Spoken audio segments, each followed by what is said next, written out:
Ceci est l'espace dans le corps, à travers lequel la vie descend dans le fœtus. Donc c'est le Brahmarandra.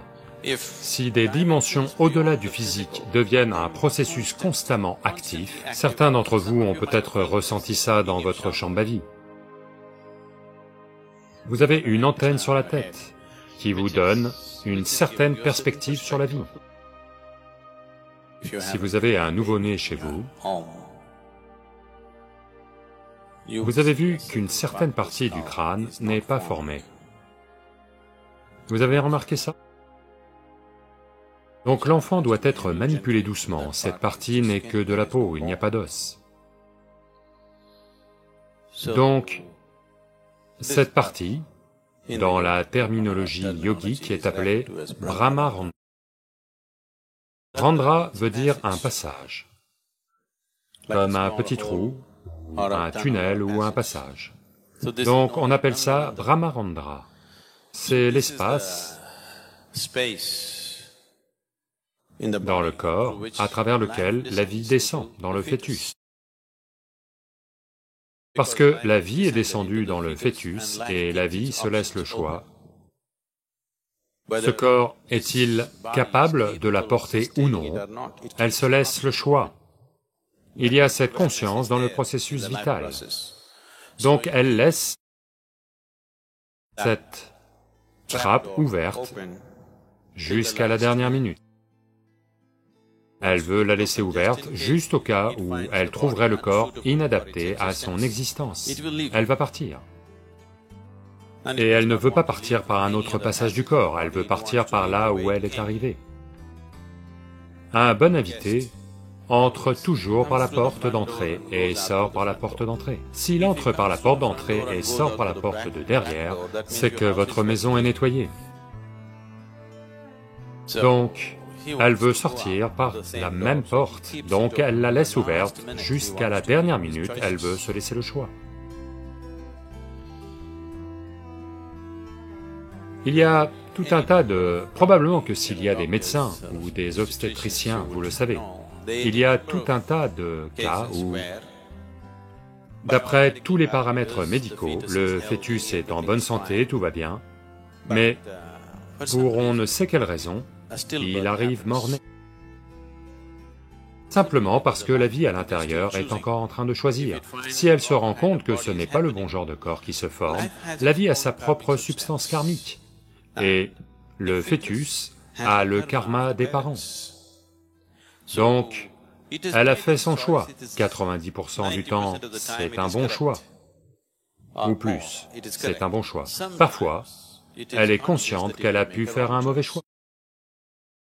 Donc c'est pour ça que pendant la grossesse, tant de précautions étaient prises pour créer un autre type d'atmosphère autour d'une femme enceinte.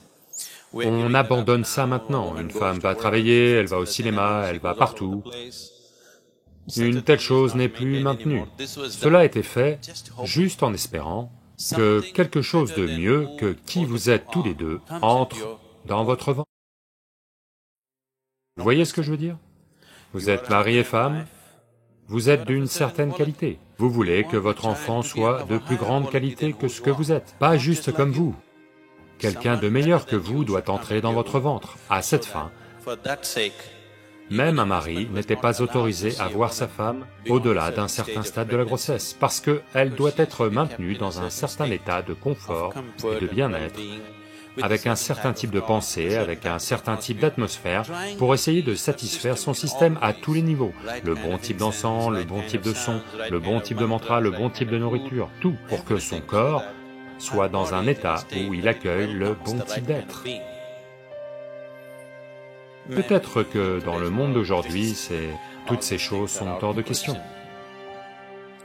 Donc, si un être entre dans ce fœtus en particulier et le trouve inadapté à mesure qu'il évolue à devenir un bébé, alors il part. C'est pour ça qu'une porte est laissée ouverte. Donc, c'est le Brahmarandra. Et même quand vous partirez un jour, vous pouvez partir par n'importe où. Mais si vous partez par le Brahmarandra, c'est la meilleure façon de partir. Si vous partez consciemment, quelle que soit la partie du corps, ça va. Mais si vous partez par là, c'est la meilleure façon de partir. Donc, comme on parle beaucoup de ça, des livres ont été écrits là-dessus, il y a une chose, c'est qu'il est très possible qu'un individu se mette à imaginer des choses au-dessus de sa tête ou au milieu de son front, il n'arrête pas d'imaginer plein de choses, parce que vous devez comprendre cela. Partout où vous concentrez votre mental, à cet endroit, il y aura des tremblements. Si vous voulez, là, tout de suite, expérimentez, tenez votre petit doigt comme ça, et concentrez-vous sur le bout de ce petit doigt. Vous verrez qu'en l'espace d'une minute, il y aura des tremblements. N'importe quelle partie du corps, si vous y concentrez votre mental, vous allez remarquer des tremblements. Donc, cela ne doit pas être pris pour un grand processus ayant lieu en vous. Ou bien sûr, il y a des tremblements et des spasmes physiologiques qui ont lieu ici et là.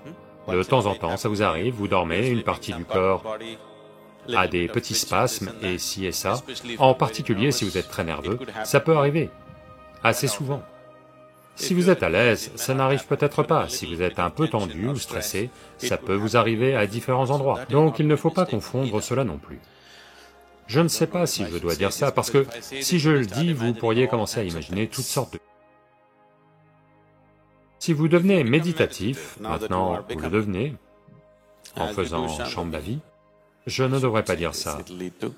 Ça va mener à toutes sortes de choses. Parce que les gens ont une imagination débordante. J'évite toujours de leur dire quoi que ce soit qui n'est pas dans leur expérience, parce qu'ils vont se mettre à imaginer toutes sortes de choses. Si vous ne vous le faites pas à vous, ce n'est pas nécessaire.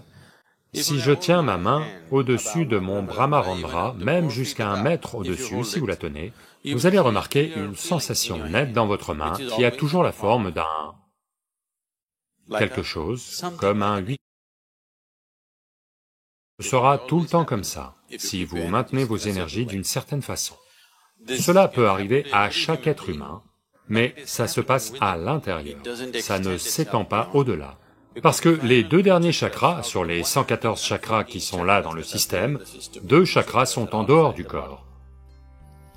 Si les dimensions au-delà du physique deviennent un processus constamment actif, certains d'entre vous ont peut-être ressenti ça dans votre Shambhavi. Pendant quelques instants, vous sentez que quelque chose au-delà de vous-même est devenu actif. Donc, si une dimension au-delà de votre physique devient un processus continuellement actif en vous, alors, après un certain temps, ces 2 chakras qui sont dormants et en dehors du corps deviennent actifs. S'ils deviennent actifs, il y a... Vous avez une antenne sur votre tête. Vous avez vu une antenne de la police? Vous avez une antenne sur votre tête qui vous donne une certaine perspective sur la vie.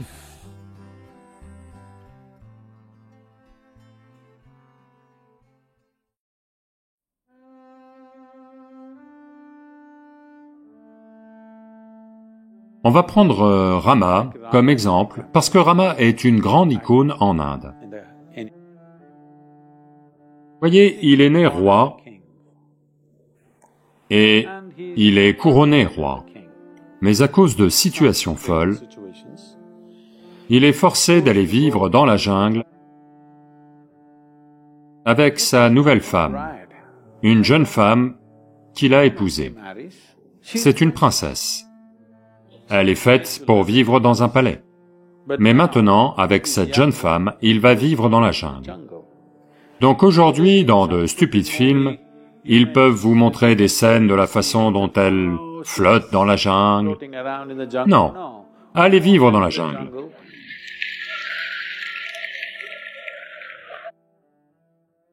Peu importe à quel point vous vous trouvez jolie en ce moment, 1 mois, partez vivre dans la jungle, on ne vous reconnaîtra plus après ça.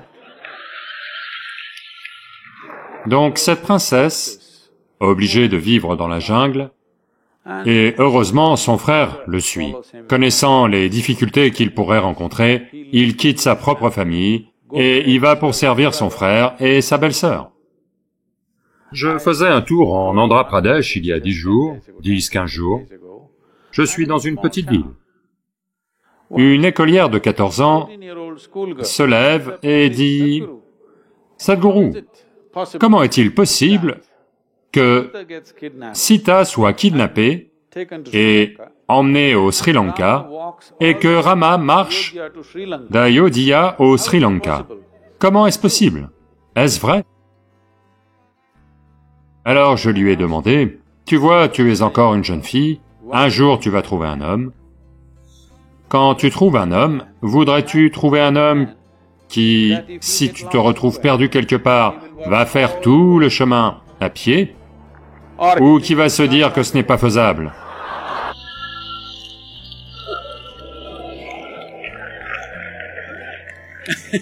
Et trouver une fille chez le voisin. Que voudrais-tu? Même la jeune fille de 14 ans sait qu'elle veut un homme qui va faire tout le chemin. Donc, il y est allé, a rassemblé des Tamouls, construit une armée. Oui, c'est une armée tamoule. Puis il mène une bataille, part au Sri Lanka, incendie toute la ville, ramène sa femme, avec beaucoup de difficultés. Ce faisant, il a perdu de nombreuses personnes qui lui étaient chères, mais il a ramené sa femme. Mais la pression politique était devenue telle qu'il a dû lui faire subir une sorte d'épreuve du feu, n'importe, de l'époque. Puis il a fait d'elle sa reine et a commencé à gouverner la nation. De nouveau, des situations politiques l'ont contraint, elle était enceinte. À ce moment-là, il dut à nouveau la renvoyer dans la jungle. Pas d'échographie. Donc il ne sait pas si c'est un garçon ou une fille, ou des garçons ou des filles. Elle va dans la forêt et donne naissance à 2 garçons, des jumeaux. Sans le savoir, ne sachant pas qu'ils sont ses enfants, il livre bataille contre eux. Il aurait pu les tuer, ne sachant pas que ce sont ses enfants. Si tu, d'une manière ou d'une autre, par accident, tu tues tes propres enfants, il ne peut y avoir de pire tragédie dans ta vie, n'est-ce pas? C'est un acte terrible. Ça lui est presque arrivé, il les a presque tués. Mais heureusement, ils ne sont pas morts au combat. Et puis elle est morte dans la jungle, n'a jamais plus revu son visage. Vous appelez ça une vie réussie? Je vous le demande. Vous appelez ça une vie réussie? Non. Mais on le vénère. Pas parce qu'il était un super succès de l'époque. Si un seul de ces événements avait lieu dans votre vie, la plupart des gens seraient brisés, amers pour le restant de leur vie. Peu importe ce qui s'est passé, il n'est jamais devenu amer. Il ne s'est jamais mis en colère, il n'est jamais devenu haineux. Il a fait tout ce qu'il devait faire, il a mené des batailles, mais ne s'est jamais mis en colère, n'est jamais devenu haineux, n'est jamais devenu amer dans sa vie. Bien que la vie lui ait réservé tragédie sur tragédie, il est resté au-dessus de ça. Et c'est cela qu'on vénère. Parce que, essentiellement, dans votre vie, c'est tout ce que c'est. Ce que le monde te réserve, ce n'est pas à 100% ton choix. Dans une certaine mesure, on peut le contrôler, c'est à peu près tout.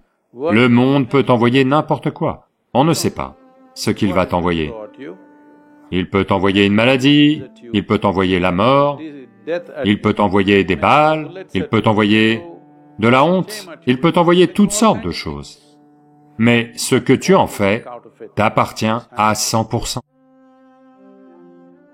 Maintenant, cette seule chose, si vous vous en chargez, que peu importe ce que le monde t'envoie, tu vas en faire un bien-être, alors, où tu vas, dans quel genre de situation tu vis, est-ce que tu vas au paradis ou en enfer, n'a pas d'importance parce que, quoi qu'on t'envoie, tu sais que tu vas le transformer en bien-être. Cette qualité est ce que l'on vénère, cette qualité est ce qui est digne de vénération, parce que cela est vrai pour chacun d'entre nous. Si le monde vous envoie de la méchanceté, vous allez devenir méchant. Le monde envoie de l'amertume, vous allez devenir amer. Le monde envoie de la colère, vous allez vous mettre en colère. C'est comme ça que vivent la plupart des êtres humains. Comme il a vécu au-dessus de ça, on a dit qu'il est comme un dieu. Mais ce qui s'est passé dans leur vie, les événements physiques de leur vie, si vous les regardez, c'est une grande tragédie. À l'âge de 33 ans, tu te fais clouer. Meurs de façon horrible. Vous appelez ça une vie réussie? Non. Mais on s'incline devant lui parce qu'il semblerait, on ne sait pas, mais on croit, ou les gens ont toujours cru, que même quand il a été cloué, il a dit, ils ne savent pas ce qu'ils font. Pardonne-leur. Pour cela, on s'incline devant lui. Pas parce qu'il s'est fait clouer. Parce que se faire clouer n'est pas une vie réussie, n'est-ce pas? Mais même si tu le cloues, il ne perd pas sa qualité. Pour cela, on s'incline. Donc, c'est tout ce qui compte pour nous, qu'ils aient existé ou non, qu'ils soient une source d'inspiration pour vous. Que tout ce qui est dit sur eux soit vrai ou non, ce n'est pas votre problème. Vous n'êtes pas historien. D'accord? Vous avez juste besoin d'une icône pour aller vers une meilleure façon d'exister pour vous-même. C'est tout. Qu'est-ce que ça fait? Krishna n'a pas existé? Jésus n'a pas existé? Quelle importance pour vous? Il y a 2000 ans, qu'un homme ait vécu ou non, ou que ce soit juste le fruit de l'imagination de quelqu'un, quelle importance? C'est la qualité qui compte, n'est-ce pas? On identifie ces qualités comme étant de grandes qualités. D'une façon ou d'une autre, on essaie de les imiter, dans la mesure de nos capacités. C'est cela qu'on regarde.